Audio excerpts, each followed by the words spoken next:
A lotus is made only of non-lotus elements.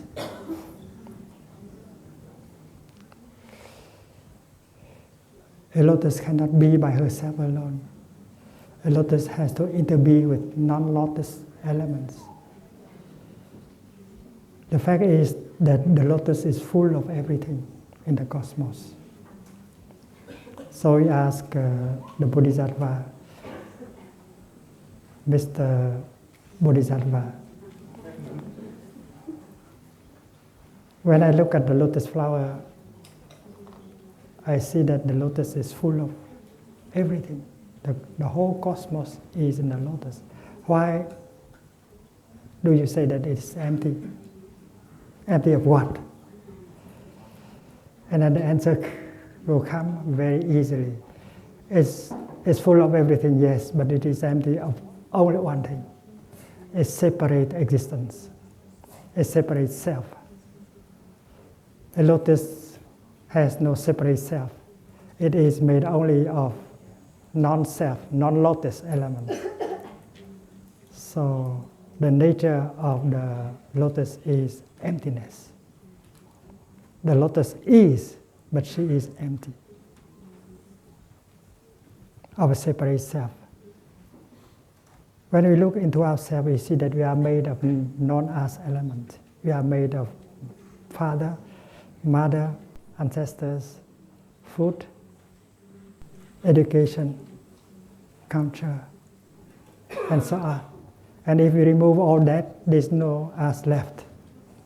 So we are full of everything like the lotus, but we are empty of a separate self.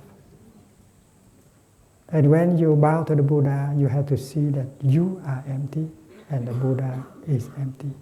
A Buddha also is made of non-Buddha elements.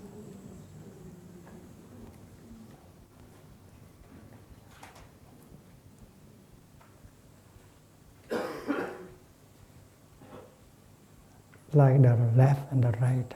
The right is made of the left is made of the right. The up and the down, above and below. So everything inter-is with everything else. And that is why we can touch the nature of emptiness in the lotus flower. We can touch the nature of emptiness in us, in the Buddha, in everything. If we are able to touch the nature of emptiness in us and in the world, all kinds of afflictions like fear, anger, despair will disappear. That is why emptiness is a door of liberation. Not the philosophy of emptiness, but your insight of emptiness.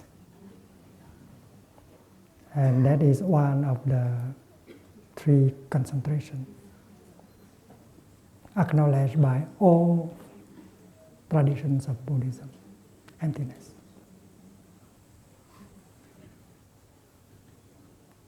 I think the Theravada school has not explored fully that practice. It is there in the Theravada school, the teaching of the three doors of liberation.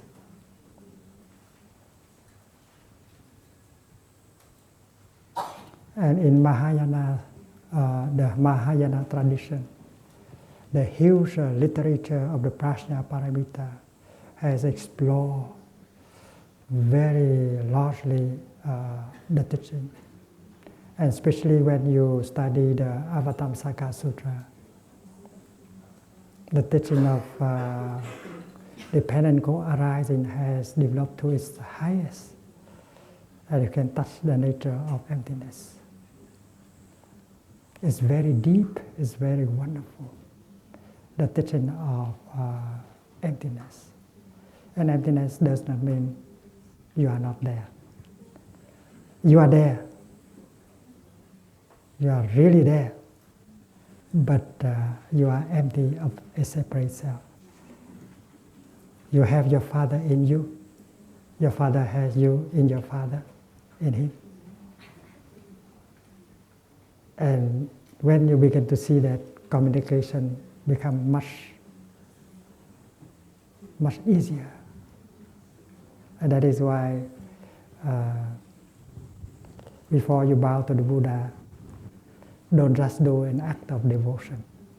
That brings some merit, yes, but the merit is very small. Peanut. With the practice of concentration on emptiness, the outcome of the bow is very big. It is an act of meditation, not an act of devotion.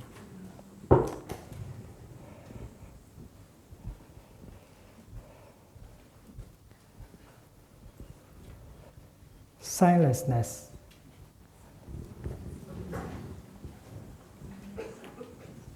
This is about perception.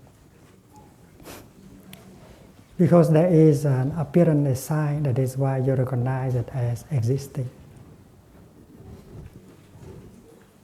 And without a sign, you may think of it as not existing. Like a cloud. You can see a cloud. And you think that the cloud is existing. But a cloud sometimes cannot be seen. It is there, but you cannot see it.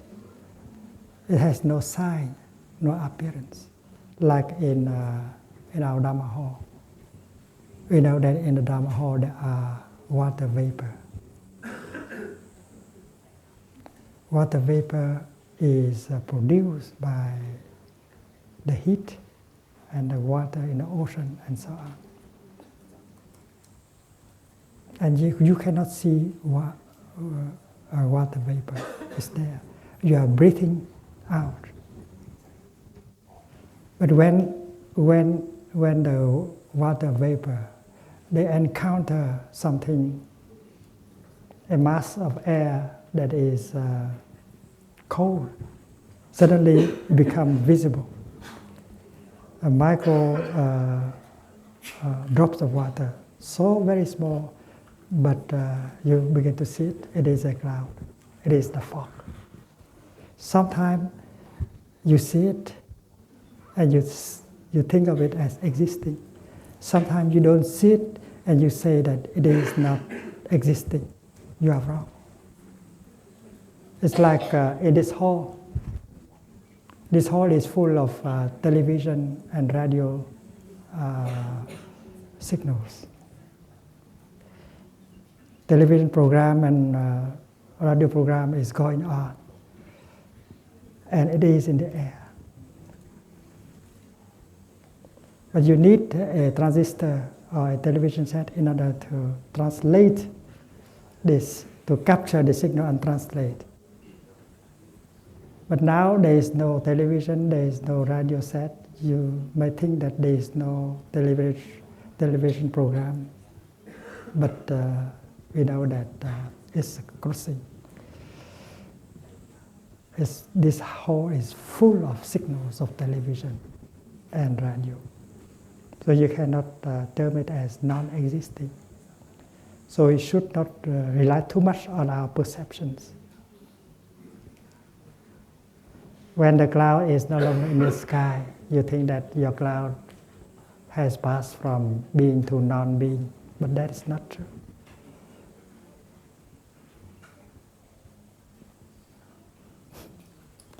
A cloud is always very active. There is collision between many drops of water or many crystals of ice in a cloud. And when they are collide, they become bigger, a bigger crystal or bigger drop. And that fall down.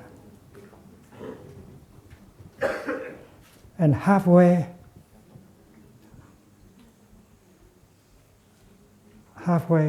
they meet a mass of hot air. and they become vapor again, and they come up again, and then they become a little crystal of ice or a mini drop of water again. So it's very active. It's always like that. But when we look at the cloud, we see it as non-active, but it's transformation take place in every moment. So the same kind of water sometimes is visible, sometimes is invisible, sometimes is very light, sometimes is very hot, because that vapor, that water vapor, sometimes can become a block of ice. Sometimes it's very cold, sometimes very hot. So if you rely on the sign, you have a wrong perception. That is why signlessness is a very deep practice of meditation. You should not rely on your perceptions, because your perceptions might be wrong. So if you just lost someone who is close to you, don't think that she is no longer there. She's always there.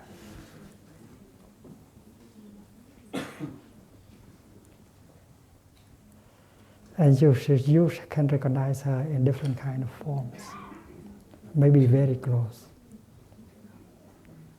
So transcending the appearance, transcending sign, is a very deep practice. And this is called signlessness. In the Diamond Sutra, it is said that wherever there is a sign, there is a delusion. So you should not count on the sign. You have to practice looking deeply in order to break through to the sign and to see the real nature of it. So grief, sorrow, despair, fear, anger, all these kind of afflictions can be transcended by the practice of signlessness.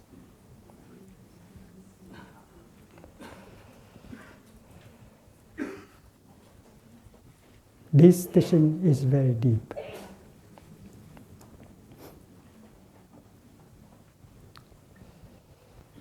Aimlessness.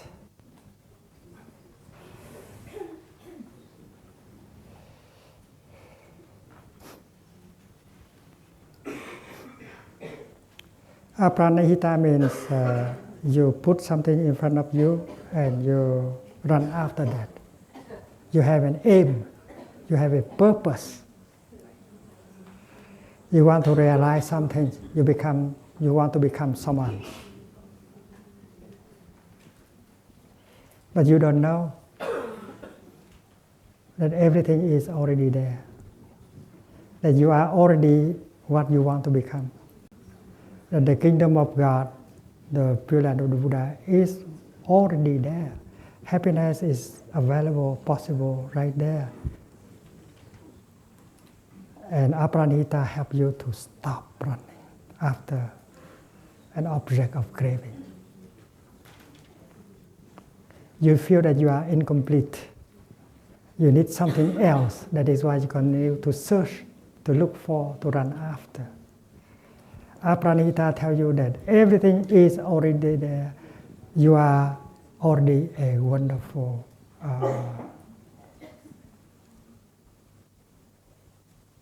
entity. You should not look for the kingdom of God, because you are the kingdom of God. You belong to the kingdom of God. You should not look for the Buddha, because you are the Buddha. You belong to the Buddha land. What you want to become, you are already.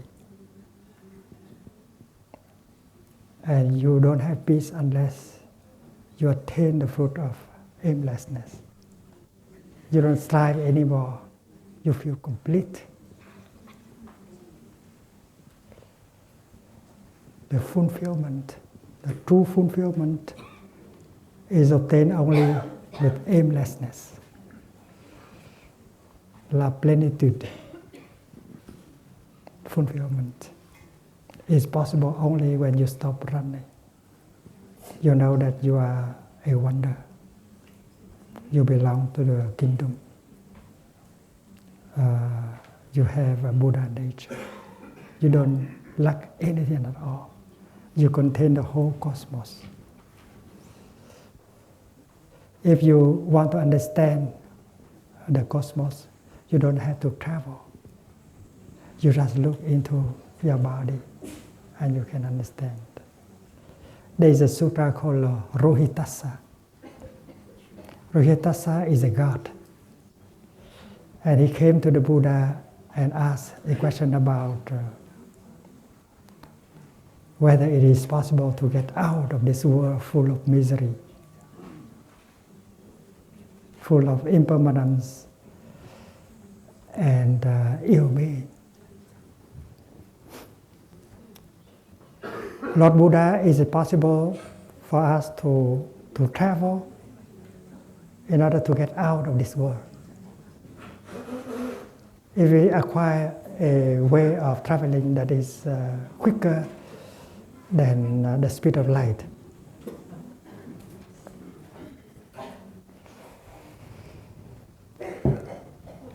the Buddha looked at him and said, "My dear Rohitassa, it's not possible to get out of this world by the way of traveling.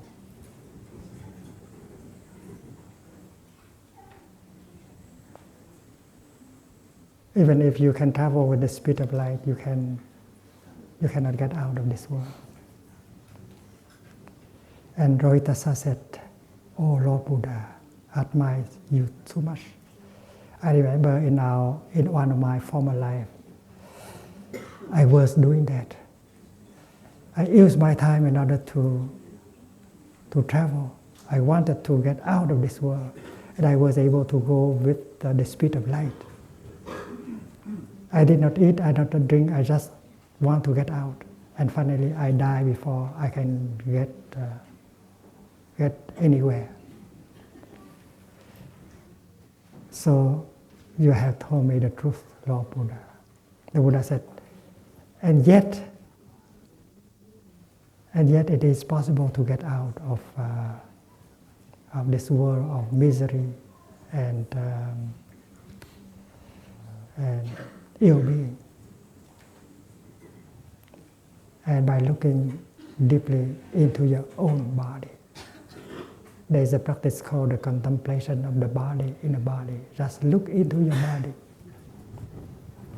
And if you get the insight, understanding, and then you get out of the world of misery and ill-being. So I think this is a good message for scientists also. Because scientists want to travel very far. They want to invent that kind of craft that can help them go quickly, send some instrument to go and explore something very far away. But according to this teaching, you don't have to go anywhere. The whole cosmos is in you. And if you just go home to yourself and look deeply, if you understand yourself, you understand the whole cosmos. Because you contain all kind of informations. All informations are available there. You just get this information from your body. So aimlessness is the third door of liberation. And with sightlessness, we really get peace. We don't want to run anymore. We get the feeling of fulfillment. To me, the teaching on the three doors of liberation is the cream of Buddhist teaching. It's very deep. We have to continue to learn about it, and we have to learn how to apply the three doors of liberation in every circumstances of our daily life.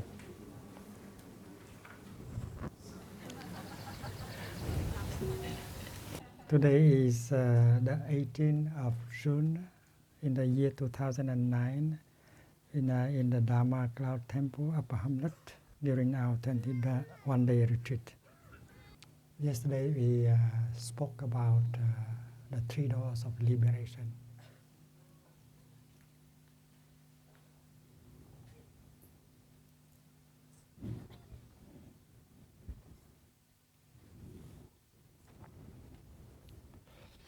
And that is the practice of concentration. The ninth exercise on mindful breathing is to be aware of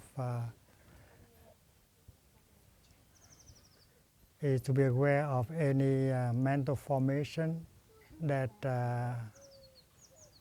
manifests in us. And the 10th is to gladden our mind. And the 11th is to concentrate our mind. The other day we spoke about the three doors of liberation.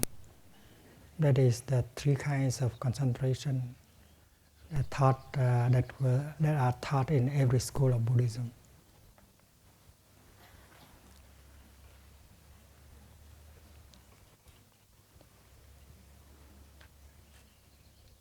And to concentrate means to use the power of looking deeply in order to discover the nature of emptiness, of signlessness and aimlessness. We see very clearly that in the tradition of Buddhism, we do not promise a kind of paradise or pure land or salvation in the future. In fact, we practice looking deeply in order to liberate us. And we find out that everything we are looking for is already there in the present moment, in the here and the now. So this is not a promise.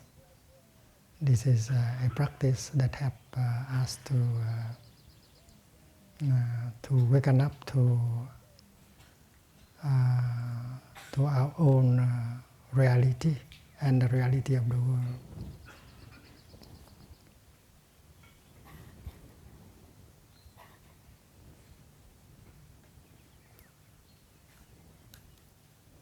We know that to concentrate is always to concentrate on something.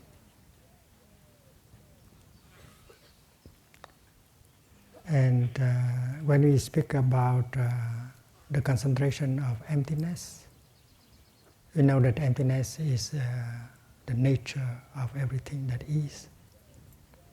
So when we look at a leaf, a pebble, of a cloud, we should be able to see the true nature of emptiness in them. When we look at a person, a tree, a river, we should be able to see the true nature of emptiness in all these things. So emptiness should not be an abstract idea, but a kind of insight that we discover when we touch. When we observe, we come in touch with everything that is, including our body, our feelings.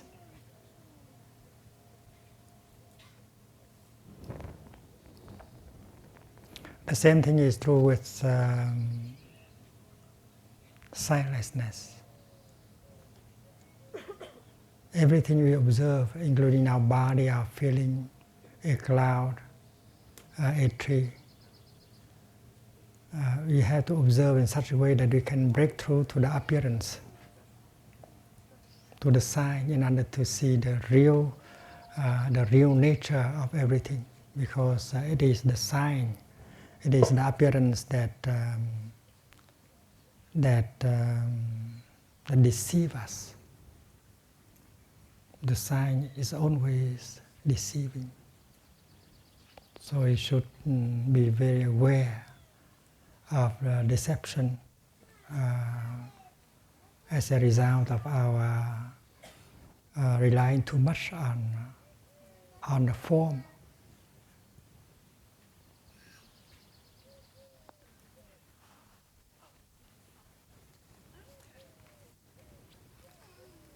We have to explore, to study, and to apply these meditation, these concentrations in a concrete way in order to really solve our problems.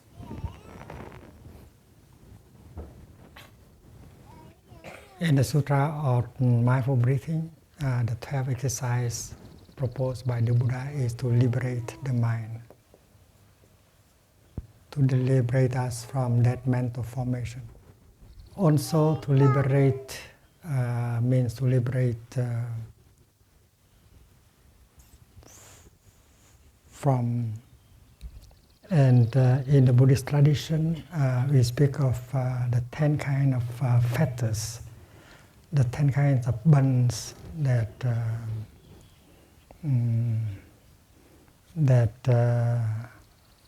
deprive us of our freedom. And to liberate means to liberate from these 10 fetters. They bind us. They are called Samyojana.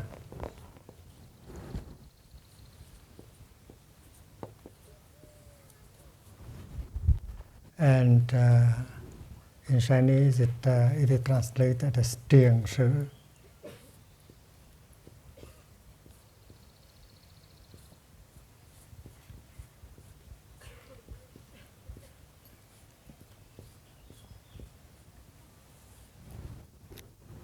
Triền means to bind,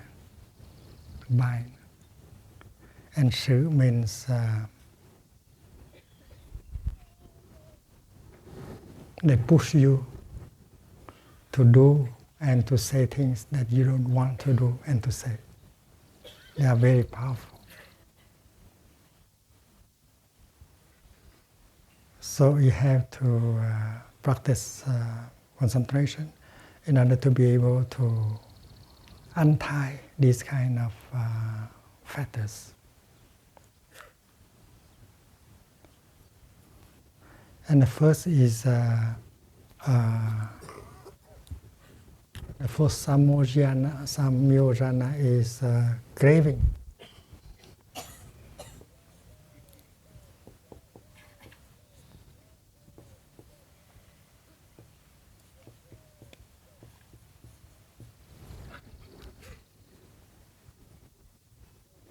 There is the danger of craving, because we believe that the object of our craving is what we really want, is what can really bring us happiness. But we don't really see the danger of running after the object of our craving. And with craving in us, we are not in peace anymore. We are not satisfied with what we are, with who we are. We are not satisfied with our situation. We cannot feel that we are happy in the here and the now. The teaching of the Buddha about living happily right in the here and the now is based on the fact that if we practice looking deeply, we see that we have enough conditions to be happy in the here and the now. But if there is the flame of craving that is inside, we don't have the capacity to do that anymore. We believe that without that object of craving, we cannot be really happy. So we lose all our peace. We lose our capacity of being happy in the here and the now. So that is one of the 10 factors. We have to undo that factor. And later on, there will be an exercise on how to look at the objects of our craving in order to see the danger of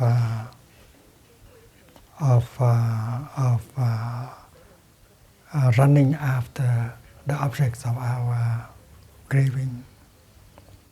And the Buddha used so many images. It's like one of the images is like someone holding a torch and going against the wind. So the torch and the fire will burn his hand. So that is the danger of craving. The second image that Buddha proposed is a dog running after a piece of bone. That is only a bone.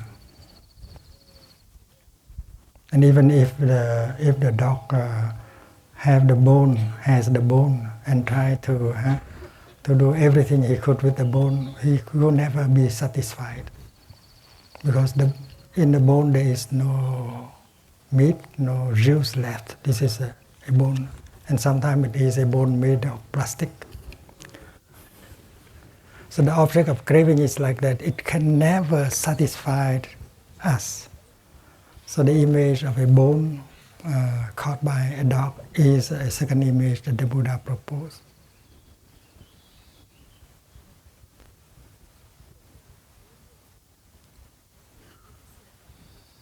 And the third image is the image of a hook that a fisherman used to catch the fish. And you have a very appealing bait, and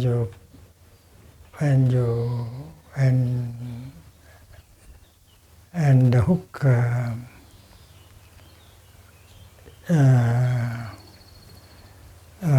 bring the bait, and the hook was thrown into the river.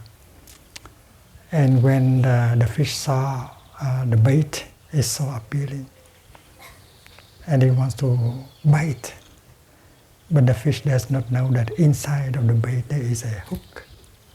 So the object of our craving is like that. The danger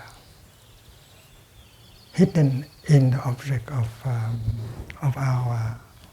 our craving. And sometimes the bait is also made of plastic. The fish cannot eat it. It is very appealing. So you have to look deeply in order to see the true nature of the object of craving. And if we see clearly, we are not appealing, it's not attractive anymore, and we are free. That is why looking deeply and to see the danger of the object of craving. So craving is the first of the 10 factors. The second is violence, anger.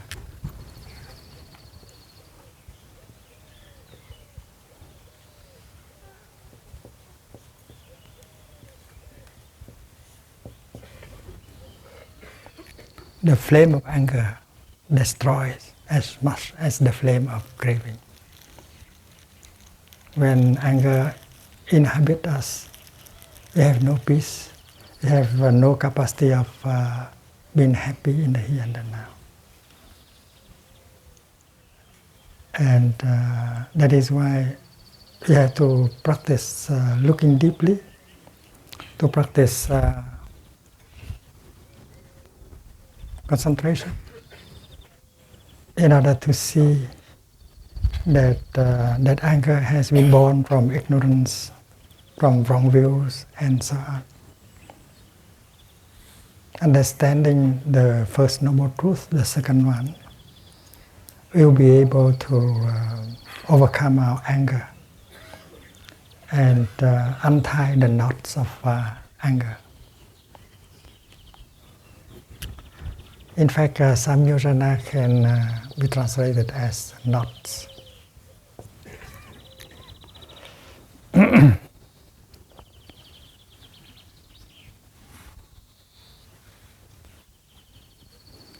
So if a practitioner is feel that anger is in him, in her, and she has to practice in such a way that she can untie the knot of anger in her, and that brings liberation, liberating the mind.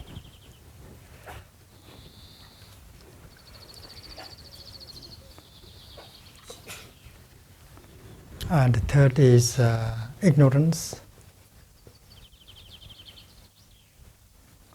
Ignorance is wrong views.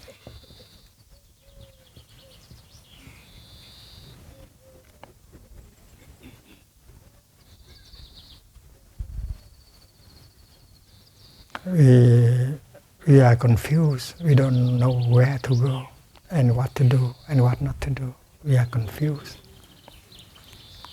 And we do the wrong thing. We say the wrong thing because we are ignorant. We don't know what is right and what is wrong.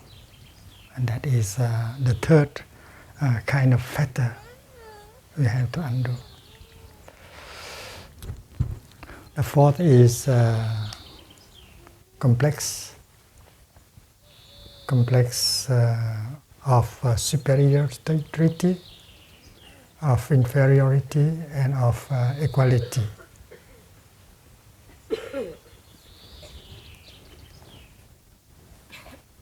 That is because we have a notion of self, and we compare that self with the other self. That is why the three complexes will arise. We suffer because of these three kinds of complex. And the fifth is doubt.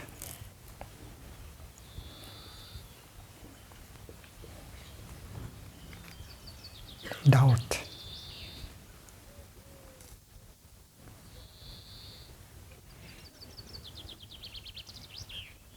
Suspicion and doubt. And when we have that suspicion, that doubt in us, we are not in peace, we are not free. And our suspicion, our doubt can also come from our ignorance. And next is views. Kieng.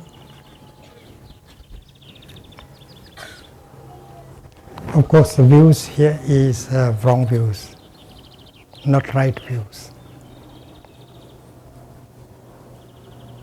And there are 5 kinds of views that could be